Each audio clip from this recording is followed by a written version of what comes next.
Hi hello എന്തെങ്കിലും കൈ കിട്ടിയാൽ തൊള്ളേക്കറി പിന്നെ പള്ളയെത്തുന്നവനെ എനിക്കൊരു സമാധാനക്കേടാ. ഇത് ഞങ്ങൾ കഴിഞ്ഞ ദിവസം തമിഴ്നാട് പോയപ്പോൾ വാങ്ങിക്കൊണ്ട് വന്ന കടലയാണ്.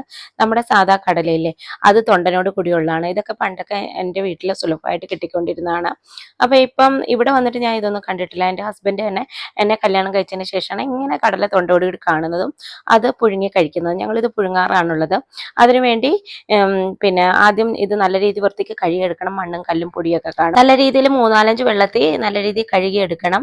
എന്നാലും അതിൻ്റെ പൊടിയും പൊട്ടും മണ്ണും ഒക്കെ നല്ല രീതിയിൽ പോകുള്ളൂ. ഇത് മണ്ണി വളരുന്ന സാധനമല്ലേ. പണ്ടൊക്കെ എൻ്റെ അമ്മച്ചി വീട്ടിൽ അടുപ്പിൽ ചട്ടിയിലിട്ട് വെള്ളവും ഉപ്പൂറ്റി അവിടെ ഇട്ട് നല്ല രീതിയിൽ വെന്തോളും.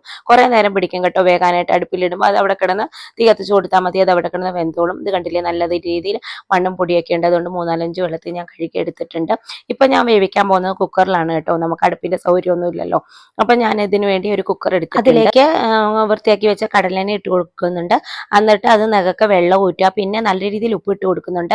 അടുപ്പിൽ വേവിക്കുന്നതിലും കൂടുതൽ ഉപ്പ് ഞാൻ ഇട്ട് കൊടുക്കുന്നുണ്ട്. കാരണം കുക്കറിലാകുമ്പോൾ ഉപ്പ് പിടിക്കാൻ പാടാണ്. അതുകൊണ്ട് കുറച്ചധികം ഉപ്പിട്ട് നഖക്കെ വെള്ളം ഊറ്റി ഞാൻ അടുപ്പിൽ വെച്ച് പിന്നെ ഒരു 5-6 വിസിൽ ഞാൻ അടിച്ചിട്ടുണ്ട്. നിങ്ങൾക്ക് എന്തോരെയാണോ വേണ്ടത് ആ രീതിയിൽ നിങ്ങളുടെ കുക്കറിൻ്റെ അനുസരിച്ച് വിസിലടിപ്പിക്കുക കേട്ടോ.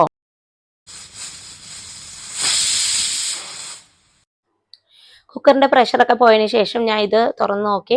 അപ്പോഴേക്ക് ഇത് നല്ല രീതിയിൽ വെന്ത് കിട്ടിയിട്ടുണ്ട്. അപ്പോൾ ഞാൻ ആവശ്യത്തിന് മാത്രം എടുത്ത് ഒരു അരിപ്പയിലേക്ക് മാറ്റുന്നുണ്ട്. ബാക്കിയുള്ളത് ആ ഉപ്പ് വെള്ളത്തിൽ തന്നെ കിടക്കട്ടെ. ആവശ്യമുള്ളപ്പോൾ എടുത്താൽ മതി. അതാണ് അതിൻ്റെ ടേസ്റ്റ്. അപ്പോൾ ഉപ്പൊക്കെ പിടിച്ച് നല്ല ടേസ്റ്റ് ഉണ്ടാവും. ഞാൻ ഇത് പൊട്ടിച്ച് കഴിക്കുന്നുണ്ട്. ഇതെടുക്കുന്നത് കടല എടുത്തിട്ട് അതിൻ്റെ തൊണ്ടോട് കൂടി എടുത്തിട്ട് അതിൻ്റെ ചൂടുഭാഗം ഇങ്ങനെ ഇങ്ങനെ ഞെക്കി കൊടുക്കുക. അപ്പം മീനിൻ്റെ വായൊക്കെ തുറന്ന് വരുന്ന പോലെ അതിങ്ങനെ തുറന്ന് വരും. അപ്പോഴത്തേക്ക് അത് പൊട്ടിച്ച് കഴിച്ചാൽ മതി കേട്ടോ. ഈസിയാണ് കേട്ടോ. ഇത് കഴിക്കാൻ പറ്റുന്നത് നമ്മൾ TV ഒക്കെ കണ്ടിരിക്കുമ്പോഴും ഫോണൊക്കെ തോണ്ടിയിരിക്കുമ്പോഴും അങ്ങനെ സമയമുള്ളപ്പോൾ ആസ്വദിച്ച് കഴിക്കാൻ പറ്റിയ ഒരു സാധനമാണ് കേട്ടോ. പിന്നെ ഇത് ഇതുവരെ ട്രൈ ചെയ്യാത്തവരുണ്ടെങ്കിൽ നിങ്ങളൊന്ന് എവിടെയെങ്കിലും നിങ്ങൾക്ക് ഇത് കിട്ടുന്നുണ്ടെങ്കിൽ വാങ്ങിച്ചൊന്ന് ട്രൈ ചെയ്ത് നോക്കണം. ഇങ്ങനെ ഒന്ന് പുഴുങ്ങി ഒന്ന് കഴിച്ച് നോക്കണം കേട്ടോ. നല്ല ടേസ്റ്റാണ്. പിന്നെ ഇത് കഴിച്ചിട്ടുള്ളവരുണ്ടെങ്കിൽ അതും കമൻറ്റ് ചെയ്യാൻ മറക്കല്ലേ. പിന്നെ എല്ലാവർക്കും എൻ്റെ ഹാപ്പി ന്യൂ ഇയർ. 2025 എല്ലാവർക്കും നല്ലൊരു വർഷമാകട്ടെ എന്ന് ആശംസിക്കുന്നു.